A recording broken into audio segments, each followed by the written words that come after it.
Margir ruslapokar fylltust í dag þegar fólk tíndi rusl í sínu næsta nágrenni. Sportkafarar tóku tiltektina skrefinu lengra og hreinsuðu til í hafinu. Fjölmargir borgarbúar tíndu rusl í nágrenni sínu í dag í tilefni af átakinu Ein svört ruslafata. Einn þeirra segir sóðaskapinn fáránlegan. Sportkafarar ákváðu að nota þekkingu sína til að gera tiltektina viðameiri. Upphafsmenn átaksins tóku forskot á sæluna og tíndu rusl í nágrenni útvarpshússins við Efstaleiti í morgun. Þar var að finna ýmislegt stórt jafnt sem smátt og misgeðslegt.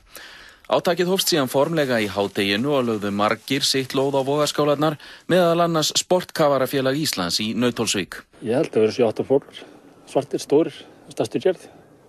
Og svo fór fullur hægis hjá okkur með draslið. Kafararnir tóku þetta svo skrefi lengra og fóru í smá tiltekt í sjónum. Og það alveg komið tími til að taka þar til líka. Það má ekki bara, hann tekur við endalaust draslið og það í gaman að skoða draslið að maður að kafa. Maður vill sjá hreina sjó. Sem hann greinilega ekki hér. En almenningur lét víða til sín taka, til dæmis við umferðarmiðstöðina og þar kenndi ýmissa grasa. Sígarettupakkar, kókomjólk, þetta er fáránlegt. Akkur hendur sig bara í ruslið, þetta er voðalega einfalt. Ertu að fara að stunda þetta eitthvað svona umfram þennan dag? Já, akkur ekki. Það býr hérna í miðborginni og búið að pirra mann mjög mikið, allt þetta rusl. Þannig að ein manneskja breytir ekki heiminum, en þegar maður sér þetta gerast, þá verður maður meira með.